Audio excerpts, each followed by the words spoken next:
Viva pong Jesus Nazareno, awit at papuri, alay namin sa'yo, dinggin ang dalangin at pagsamo ng bayan mo. Viva pong Jesus Nazareno.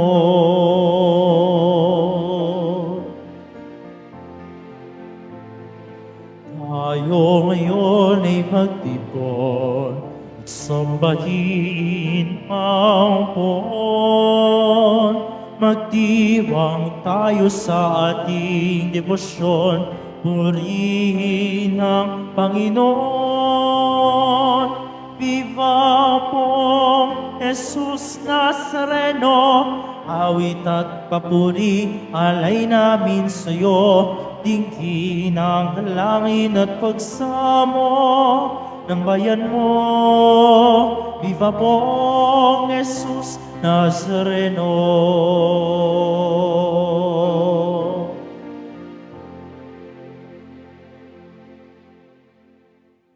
Sa ngala ng Ama at ng Anak at ng Espiritu Santo, Amen. sumainyo ang Panginoon. At sumayo rin. Mga kapatid, aminin po natin ang ating mga kasalanan upang marapat tayong gumanap sa banal na pagdiriwang.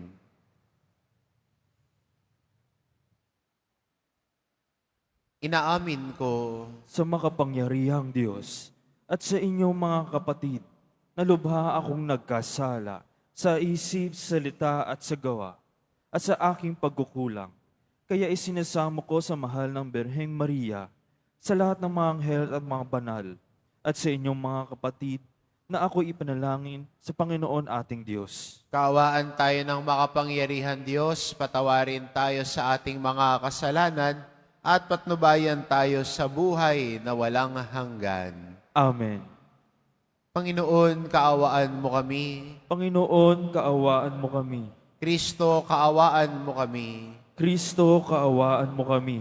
Panginoon, kaawaan mo kami. Panginoon, kaawaan mo kami. Manalangin tayo.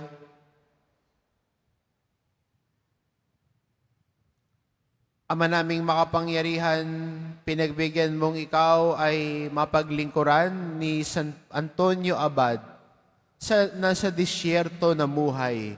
Pakundangan sa kanyang pagdalangin, ikaw naway lubusang mahalin sa pagtalikod sa pansariling kaluwagan namin sa pamamagitan ni Hesukristo kasama ng Espiritu Santo, magpa sa walang hanggan.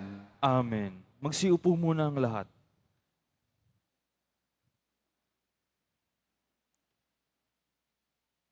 Pagbasa mula sa sulat sa mga Hebreo. Mga kapatid, nananatili pa ang pangako ng Diyos na tayo'y makapapasok at makapapahinga sa piling niya. Ngunit mag-ingat kayo. Baka mayroon sa inyong hindi magkamit ng pangakong ito. Sapagkat tulad nila'y napakinggan din natin ang mabuting balita. Ngunit hindi nila pinakinabangan ang balitang kanilang narinig sapagkat hindi nila ito pinaniwalaan. Tayong naniniwala ang papasok at mamamahinga sa piling ng Diyos. Ito'y ayon sa kanyang sinabi, "Sa galit ko'y aking isinumpang, hinding-hindi sila makapapasok at makapapahinga sa piling ko." Sinabi niya ito, bagamat tapos na ang kanyang pagkalikha sa sanlibutan. Sapagkat sinasabi sa isang bahagi ng kasulatan ang tungkol sa ikapitong araw. At sa ikapitong araw, nagpahinga ang Diyos sa kanyang paglikha. at muli pang sinabi, hinding-hindi sila makapapasok at makapapahinga sa piling ko. Kaya't magsikap tayong makapasok at makapahinga sa piling ng Diyos. Huwag sumuway ang sinuman sa atin para hindi mabigong tulad nila. Ang salita ng Diyos. Salamat sa Diyos.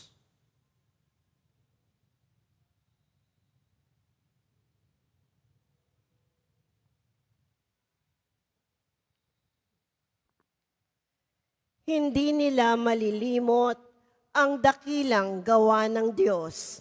Hindi nila malilimot ang dakilang gawa ng Diyos. Ito'y aming narinig na, kaya naman aming alam. Nagbuhat sa aming nuno na sa aming isinaysay. Totoong kahanga-hanga ang tinutukoy na bagay, mga ginawang dakila ng Panginoong may kapal. Hindi nila malilimot ang dakilang gawa ng Diyos. Sa lahat ng lahi nila, ito'y dapat na iaral. At ang angkang susunod pa ay marapat na turuan. Sa ganito masusunod nilang lagi yaong utos. Ang matatag na pag-asay ilalagak nila sa Diyos. At ang dakila nilang gaway, hindi nila malilimot. Hindi nila malilimot ang dakilang gawa ng Diyos. Sa kanilang mga nuno, hindi dapat na pumaris, na matigas ang damdaming sa Diyos ay naghimagsik. Isang lahing di marunong magtiwala at magtiis. Ang pag-asa ay marupok at kulang ang pananalig. Hindi nila malilimot ang dakilang gawa ng Diyos. Magsitayo na po ang lahat.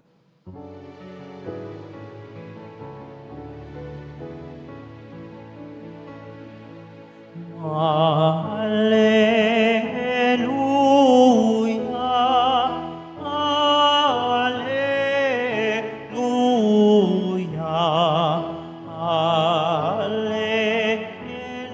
Alleluia, Alleluia.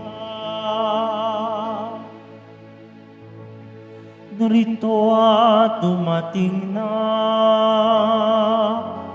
isang dakilang propeta, sugo ng Diyos sa bayan niya. Alleluia,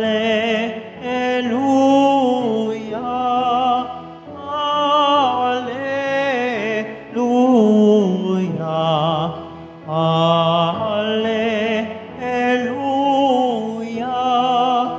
Alleluia.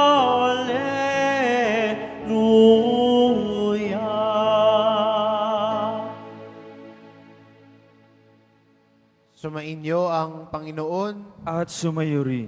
ang mabuting balita ng Panginoon ayon kay San Marcos. Papuri sa iyo, Panginoon. Noong panong iyon bumalik si Jesus sa Capernaum at kumalat ang balitang siya'y nasa kanyang tahanan. Kaya't nagkatipon ang napakaraming tao, ano pat wala nang matayuan kahit sa labas ng pintuan. Samantalang nangangaral si Jesus, may idinating na isang paralitikong dala ng 4 katao. Hindi nila ito mailapit kay Jesus dahil sa dami ng tao. Kaya't binakbak nila ang bubong sa tapat niya at inihugos ang paralitikong nakaratay sa kanyang higaan. Nang makita ni Jesus kung gaano kalaki ang kanilang pananalig, sinabi niya sa paralitiko, "Anak, ipinatatawad na ang mga kasalanan mo." May nakaupo roong ilang iskriba na nagsaloob ng ganito. Bakit nagsasalita ng ganito ang taong ito?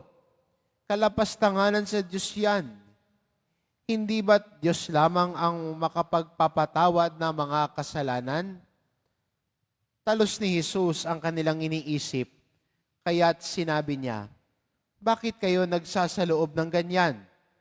Alin ba ang lalong madali? Ang sabihin sa paralitiko, ipinatatawad na ang mga kasalanan mo? O sabihin, tumindig ka, dalhin mo ang iyong higaan at lumakad ka? Patutunayan ko sa inyo na dito sa lupa, ang anak ng tao ay may kapangyarihang magpatawad ng mga kasalanan. Sinabi niya sa paralitiko, tumindig ka, dalhin mo ang iyong higaan at umuwi ka. Tumindig naman ang paralitiko, binuhat ang kanyang higaan at umalis na nakikita ng lahat. Sila'y pawang ng gilalas at nagpuri sa Diyos. Hindi pa kami nakakikita ng ganito, sabi nila. Ang mabuting balita ng Panginoon. Pinupuri ka namin, Panginoong Hesukristo. Magsiupo muna ang lahat.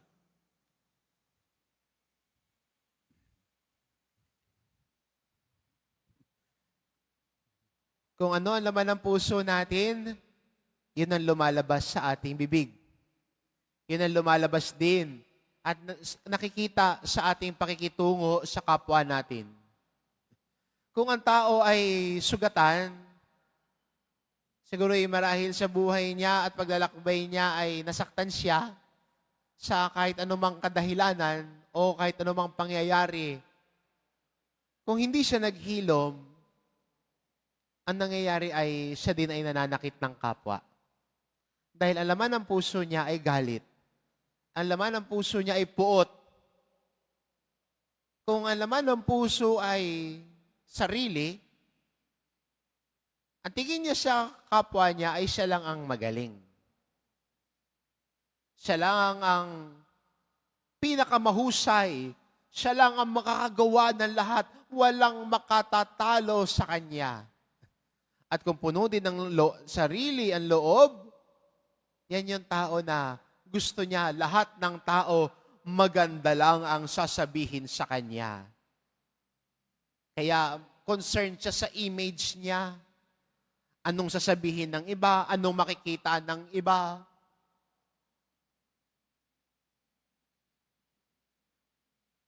Na kahit pagbabalat kayo ay gagawin para lang magustuhan ng lahat. Puno ng sarili eh. Kung ang laman ng puso ay pagdududa, lahat ng gagawin ng iba may pagdududang titignan. Halimbawa, ngayon, nagsisimba ka. Puno ng pagdududa ang puso mo. Yung katabi mo, lalo na pag hindi mo kilala, paghihinalaan mo. Pag-iisipan mo pa ng masama yan. Kahit yung bag mo, yakap-yakap mo. At titingin ka sa kaliwat sa kanan mo, pag-iisipan mo, baka kunin yung gamit ko. Okay na ho yung maingat, no? Aminin din natin, no? Kami rin ho'y nalulungkot na kahit ho sa loob ng simbahan, hindi ho pinapatawad ng kawatan.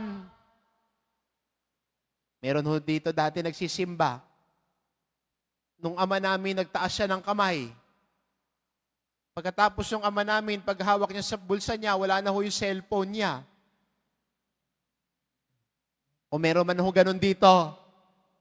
Huwag dito sa bahay ng Panginoon. Maghunos dili ka.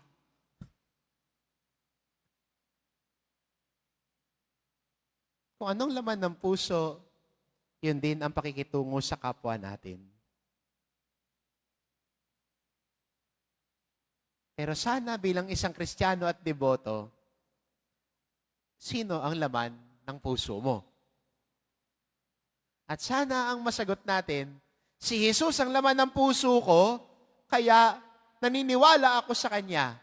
Si Jesus ang laman ng puso ko, kaya ang pagiging makasarili ko ay isinasantabi ko. Si Jesus ang laman ng puso ko, kaya ang pagtingin ko sa kapwa ko ay may pagmamahal, hindi pagdududa. Hindi panghuhusga, kundi pag-unawa. Dahil si Jesus ang laman ng puso ko. Kaya sa ating ebanghelyo, may kita natin yung mga iskriba na ang laman ng puso ay pagdududa. Kaya nung nagpapahayag si Jesus, hindi sila naniniwala. Nagdadalawang isip pa sila. At nakita din natin yung 4 na kaibigan ng paralitiko, yung mga tao nakikinig sa kanya at yung paralitiko na anong laman ng puso? Bukas sa salita ng Diyos. Kaya nung si Jesus ay pinagaling yung paralitiko, ang mga tao, ano naging reaksyon? Nanggilalas at nagpuri sa Diyos. May pagkakataon din ganito, nang si Jesus ay nagpagaling, anong ginawa ng mga tao? Nagbulong-bulungan. Nung si Jesus ay nagpalayas ng masamang espiritu sa isang tao, anong ginawa ng mga tao? Nagbulong-bulungan, pinaalis si Jesus.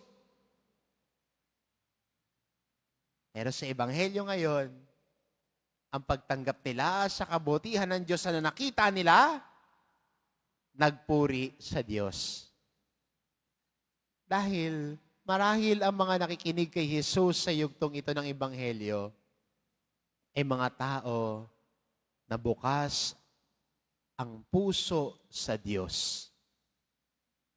Sana tayo din bilang mga deboto, bukas ang puso sa Diyos. Nakikita natin ang galaw ng Diyos sa pang-araw-araw nating buhay.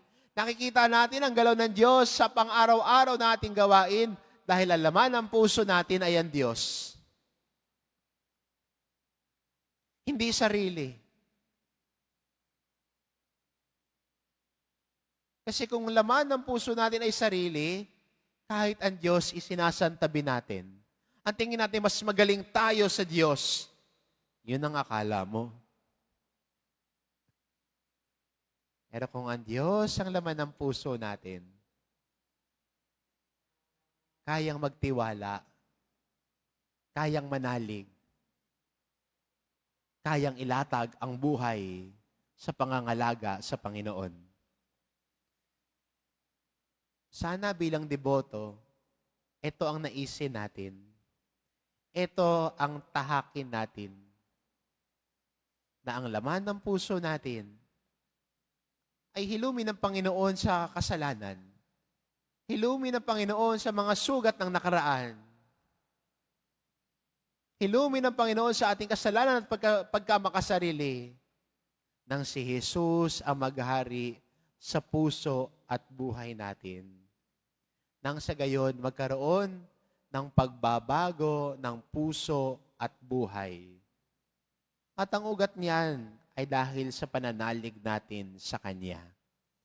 Ito ang naisin, ito ang asamin na si Jesus ang maging laman ng puso at buhay natin. Minsan sa daan patungo doon, kailangan din nating harapin ang sarili nating kahinaan. Kailangan nating aminin minsan ang mga pagkukulang natin. Hindi natin kailangan magpanggap at magbalat kayo sa harap ng Diyos na magaling tayo at mabait. Approach God just as you are. Weak as you are. Hurting as you are.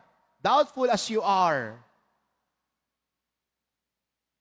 Full of yourself as you are. And allow the Lord to heal you. Allow the Lord to touch you.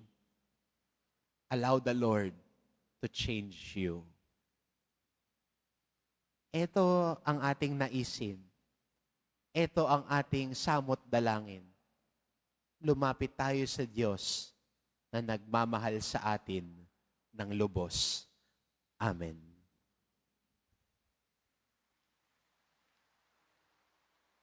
Magsitayo na po ang lahat.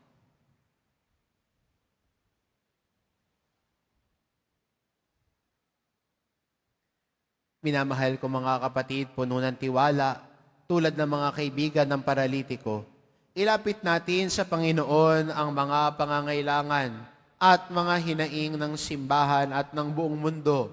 Ang ating itugon, Ama, buhayin mo kaming muli. Ama, buhay mo kaming muli. Ang simbahan naway gabayan ng Espiritu Santo sa kanyang pagsasagawa ng misyon ni Kristo na ipahayag ang kapatawaran ng mga kasalanan sa lahat ng mga naghahangad ng awa ng Diyos. Manalangin tayo. Ama, buhay mo kaming muli. Ang kapayapaan sa puso ng mga lalaki at mga babae naway itaguyod nating lahat sa pamamagitan ng ating pagiging handang magpatawad at kalimutan ang mga nagawang pagkakamali. Manalangin tayo. Ama, buhay mo kaming muli. Tayong lahat naway maging handang dalhin si Kristo, lalo na sa mga taong nawasak ang buhay ng mapait na karanasan. Manalangin tayo. Ama, buhay mo kaming muli. Ang mga may sakit at may mga kapansanan naway patuloy na umasa at magtiwala sa Diyos na walang hinangad kundi kagalingan at ang pagiging buo ng bawat isa. Manalangin tayo. Ama, buhayin mo kaming muli. Sa ilang sandali ng katahimikan, ating ipanalangin ang iba pang mga pangangailangan ng ating pamayanan. Gayon din ang mga intensyon na iniaalay sa ating misa sa araw na ito at isama rin natin ang ating mga pansariling kahilingan. Manalangin tayo. Ama, buhayin mo kaming muli. Ama naming nasa langit, pinasasalamatan ka namin sa kapatawarang ibinigay mo sa amin ng iyong anak. Kami rin naway makapagpatawad sa mga nakagawa sa amin ng masama. Hinihiling namin ito sa pamamagitan ni Kristong aming Panginoon. Amen. Magsiupo muna ang lahat.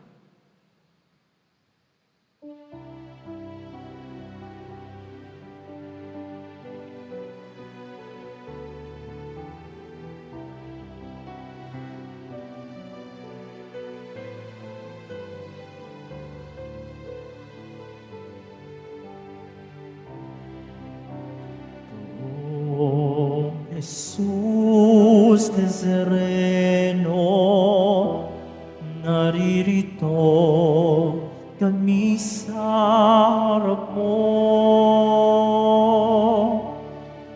Alak at tinapay, alay namin sa'yo.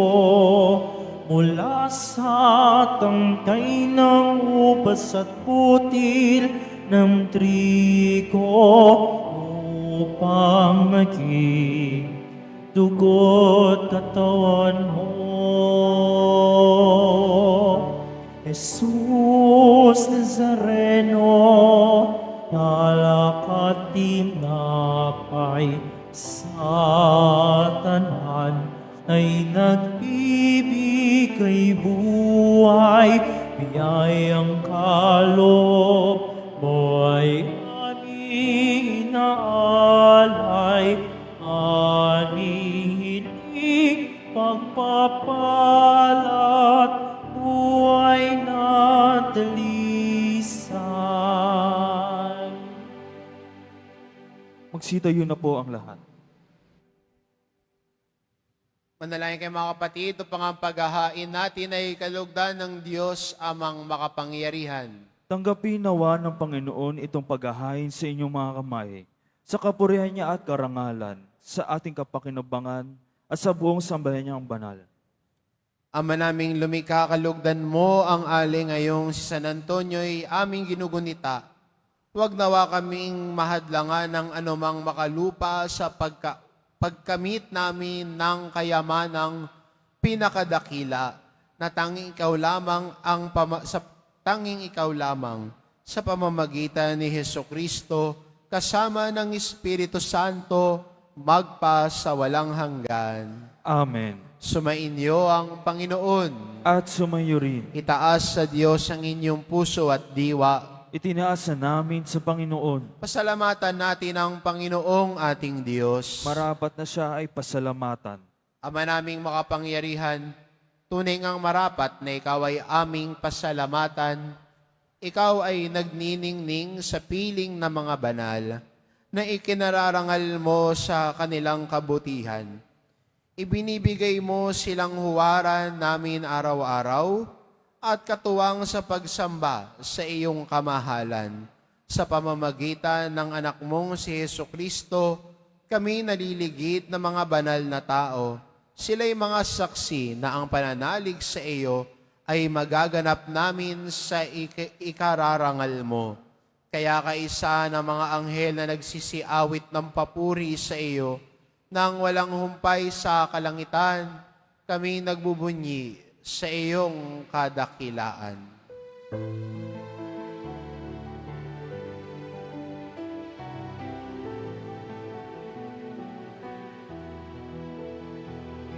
Santo, Santo, Santo, Panginoong Diyos ng mga hukbo.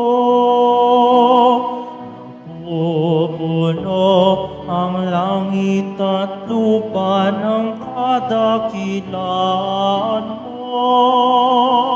Hosana, Hosana, Hosana sa kaitaasan. Hosana, Hosana, Hosana sa kaitaasan. Pinagpalang na paririto sa ngalan ng Panginoon. Hosana, Hosana, Hosana sa kaitaasan. Hosana, Hosana, Hosana sa kaitaasan. Magsilud po ang lahat. Ama naming banal, ikaw ang bukal ng tanang kabanalan, kaya't sa pamamagitan ng iyong Espiritu gawin mo banal ang kaloob na ito upang para sa amin maging katawan at dugo ng aming Panginoong Hesukristo. Bago niya pinagtiis ang kusang loob na maging handog, hinawakan niya ang tinapay, pinasalamatan kanya. Pinagati-hati niya iyon, iniabot sa kanyang mga alagad at sinabi, "Tanggapin ninyong lahat ito at kanin, ito ang aking katawan na iahandog para sa inyo."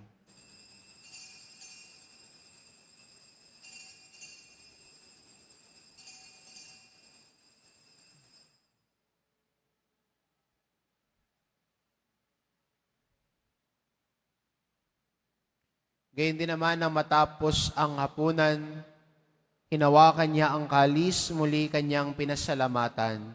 Iniabot niya ang kalis sa kanyang mga alagad at sinabi, "Tanggapin ninyong lahat ito at inumin, ito ang kalis na ang aking dugo, ng bago at walang hanggang tipan, ang aking dugo na ibubuhos para sa inyo at para sa lahat, sa ikapagpapatawad ng mga kasalanan. Gawin ninyo ito sa pag-alala sa akin."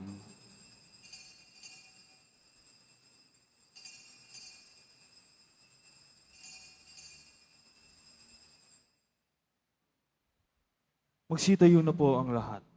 Ipagbunyi natin ang misteryo ng pananampalataya. Si Kristo'y namatay, si Kristo'y nabuhay, si Kristo'y babalik sa wakas ng panahon. Ama, ginagawa namin ngayon ang pag-alala sa pagkamatay at muling pagkabuhay ng iyong anak, kaya't inaalay namin sa iyo ang tinapay na nagbibigay buhay at ang kalis na nagkakaloob ng kaligtasan. Kami nagpapasalamat dahil kami iyong minarapat na tumayo sa harap mo para maglingkod sa iyo. Isinasamo namin kaming magsasalo-salo sa katawan at dugo ni Kristo ay mabuklod sa pagkakaisa sa pamamagitan ng Espiritu Santo. Ama, lingapin mo ang iyong simbahang laganap sa buong daigdig. Puspusin mo kami sa pag-ibig kaisa ni Francisco na aming Papa at ni Jose na aming Obispo at ng Tanang Kaparian. Alalahanin mo rin ang mga kapatid naming nahimlay na may pag-asang sila'y muling mabubuhay, gayon din ang lahat ng mga pumanaw. Kaawaan mo sila at patuloyin sa iyong kaliwanagan. Kaawaan mo at pagindapatin kaming lahat na makasalo sa iyong buhay na walang wakas.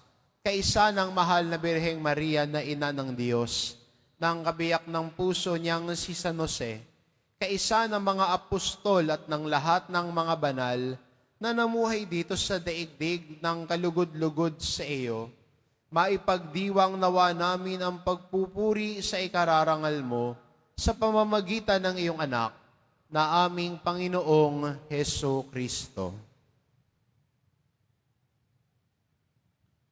Sa pamamagitan ni Kristo kasama niya at sa Kanya, ang lahat ng parangal at papuri ay sa iyo, Diyos amang makapangyarihan, kasama ng Espiritu Santo, magpa sa walang hanggan. Amen. Amen. Amen. Amen. Amen. Amen.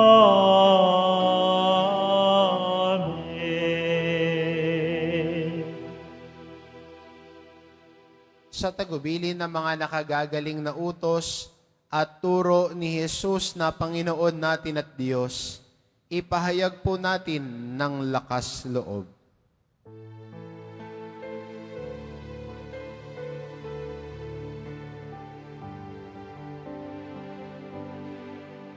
Ama namin, sumasalangit ka, sambahin ang ngalan mo,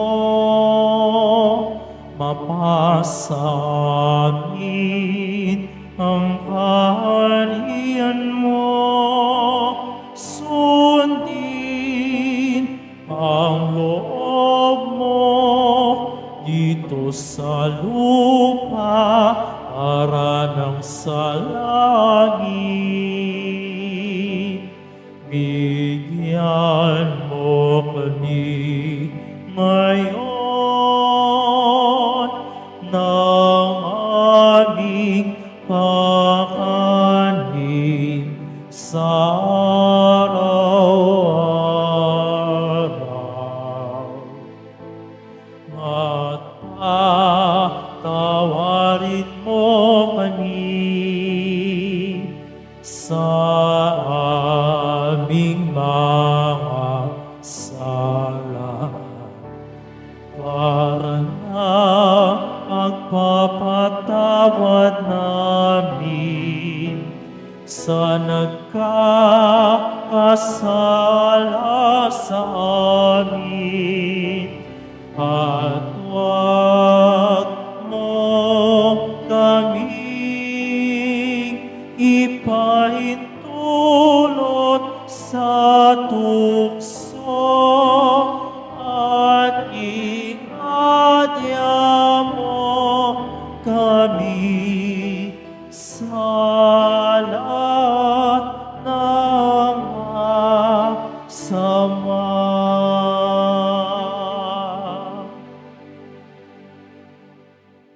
Inihiling namin kami adya sa lahat ng masama, pagkalooban ng kapayapaan araw-araw, iligtas sa kasalanan, at ilayo sa lahat ng kapahamakan. Samantalang aming pinananabikan ng dakilang araw ng pagpapahayag ng tagapagligtas naming si Heso Kristo. Sapagkat iyo ang kaharian at ang kapangyarihan at ang kapurihan magpakailanman. Amen. Panginoong Kristo, sinabi mo sa iyong mga apostol, kapayapaan ang iniiwan ko sa inyo, ang aking kapayapaan ang ibinibigay ko sa inyo.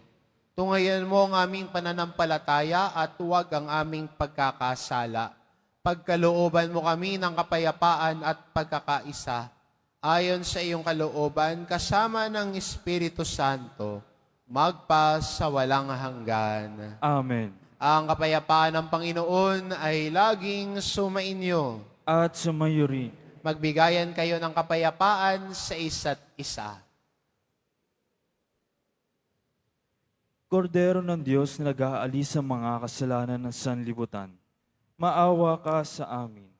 Kordero ng Diyos na nag-aalis ng mga kasalanan ng sanlibutan, maawa ka sa amin. Kordero ng Diyos na nag-aalis ng mga kasalanan ng sanlibutan, ipagkaloob mo sa amin ang kapayapaan. Magsilud po ang lahat.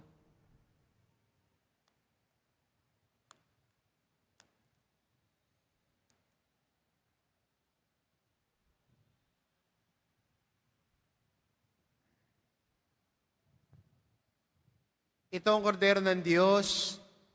Ito nag-aalis ng kasalanan ng sanlibutan. Mapalad ang mga inaanyayahan sa kanyang piging. Panginoon, hindi ako karapat-dapat ang magpatuloy sa iyo. Ngunit sa isang salita mo lamang ay gagaling na ako.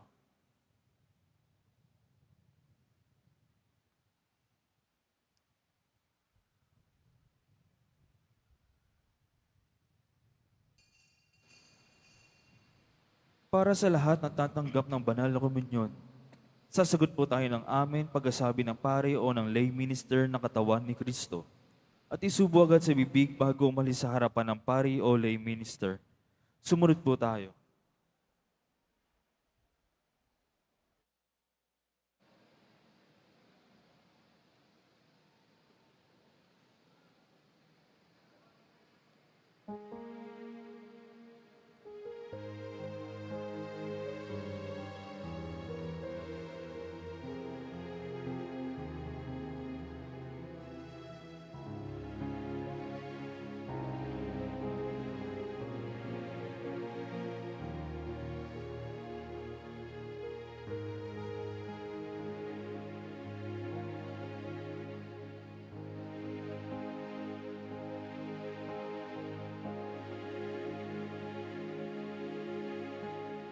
Mahal na Panginoon Jesus Nazareno, kasalanan namin pinasan mo. Buhay mo ang naging sakripisyo, nabayaran sa bayan nagsusumamo. Ikaw ang aming lakas at pag-asa, nagbibigay sigla sa buhay namin puno ng dusa. Sa pagsubok at pangamba, ikaw ang aming gabay. Sa iyong mga kamay, buhay namin inaalay.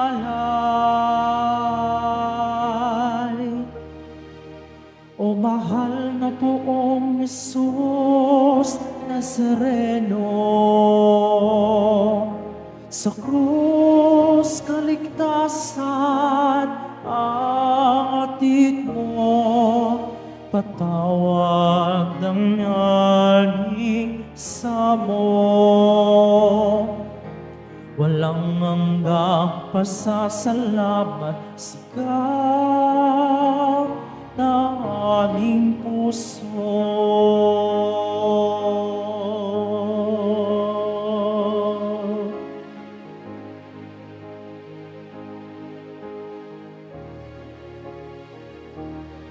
Panibaguhin mo kami, Panginoon, at panayon sa kalooban mo, upang masundan namin ang landas patungo sa iyo. O mahal na Poong Jesus Nazareno. Sa krus kaligtasan ang atid mo, patawad ang aming samo. Walang hanggang pasasalamat, sigaw ng aming puso. O mahal na poong Jesus Nazareno, sa krus kaligtasan ang atid mo, patawad ang aming samo. Walang hanggang pasasalamat, sigaw ng aming puso.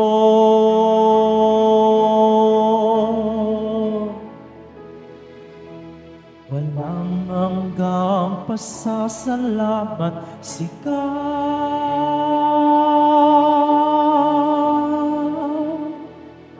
ng aming puso.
Muling ibinabalik ng Quiapo Church ang Iloilo Pilgrimage Batch 2 sa darating na ika-18 hanggang ika-20 ng Pebrero. Halina't magdasal at maglakbay sa iba't ibang simbahan at makasaysayang lugar sa lalawigan ng Iloilo. Ang mga flyers ay available sa ating information guard katabi ng ating finance office. Maaari din kayong tumawag sa numerong 0927-819-5959 para sa karagdagang impormasyon. Ito po ay limited slots only. Mga kadeboto, mabibili pa rin po sa ating Parish Finance Office ang Nazareno Images, Nazareno Medallions, at ang Nazareno Novena and Prayer Booklet in English or Tagalog. Mga paalala sa mga nagsisimba, pagkatapos ng misa, bibisikan po ang lahat ng banal na tubig. Pinakikiusapan ang lahat na manatili lamang muna sa inyong mga lugar. Tanging sa Quezon Boulevard o Plaza Sawan lamang ang labasan ng lahat. Sumunod po tayo. Maraming salamat po sa inyong pagdalaw at pagsisimba sa Basilica Minor at Pambansang Dambana ng Jesus Nazareno. Magsilod po ang lahat at dasalin natin ang panalangin sa mahal na pong Jesus Nazareno. Mahal na pong Jesus Nazareno, banal ang iyong pangalan. Dinadakila at pinasasalamatan ka namin. Nagpakababa ka at sumunod sa kalooban ng Ama. Pinasan mo ang krus at nag-alay ng buhay para sa aming kaligtasan. Tanggapin mo ang aming dasal at sakripisyo. Itulot mo kaming sumasamo ng buong katapatan at pagmamahal. magbahagi ng mabuting balita, magsisi at itakwil ang kasalanan at masama, at maghatid ng awa at kapayapaan sa aming kapwa. Ipinagkakatiwala namin sa iyo ang lahat-lahat sa amin. Ipinapanalangin namin ang mga nangangailangan ng iyong tulong.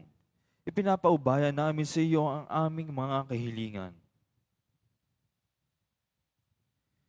Itong aming pagdedebosyon at panata ay lalo nawang magpalapit sa iyo at sa aming kapwa upang nagmamahal at nagkakaisa kami magtaguyod ng iyong kaharian dito sa lupa hanggang sa langit, na aming tunay na tahanan kung saan naghahari ka sa kawalhatian magpasawalang hanggan. Amen. Magsitayo na po ang lahat.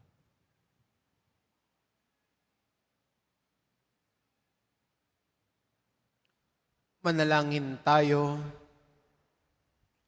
Ama naming mapagmahal, kaming pinapagsalo mo sa banal na pakikinabang, ay gawin mong laging makapanaig sa mga kalaban na niloob mong madaig ni San Antonio.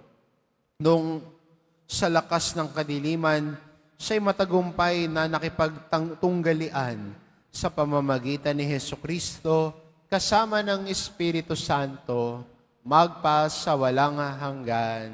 Amen. Sumainyo ang Panginoon. At sumayo rin. Mahal na pong Jesus Nazareno, inihayag mo sa pamamagitan ng krus ang walang maliw na pag-ibig ng Diyos sa sangkatauhan. Pakinggan mo ang kahilingan lalo na para sa mga nangangailangan ng iyong tulong at awa. Makakamtanawa namin ang iyong kasagutan na may utang na loob na tinatanaw. Basbasan din po ninyo ito mga imahin at dasalan upang lalo kaming manalangin at magtiwala sa pamamagitan ng bendisyon na ito, naway lalo kaming maging mapaglingkod, masunurin at tapat sa iyo na aming malwalhating Panginoon, magpa sa walang hanggan. Amen. At pagpalain kayo ng ating mapagmahal na Diyos, ang Ama, at ang Anak, at ang Espiritu Santo. Amen. Umayo kayo, taglay ang kapayapaan ng poong Jesus Nazareno. Salamat sa Diyos.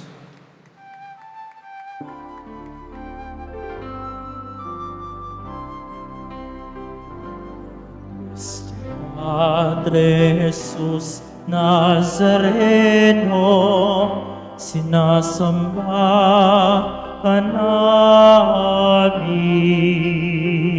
pinipinto ka namin, aral mo ang aming buhay at kaligtasan. Padre Jesus Nazareno, iligtas mo kami sa kasalanan. Ng krus mo kinamatayan ay sagisag ng aming kaligtasan.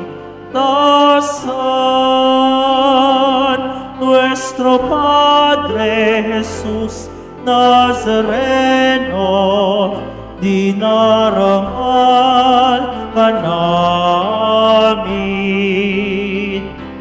Nuestro Padre Jesus Nazareno, dinulwalhati ka namin. Padre Jesus Nazareno, dinarangal ka namin. Nuestro Padre Jesus Nazareno, nilulwalhati ka namin.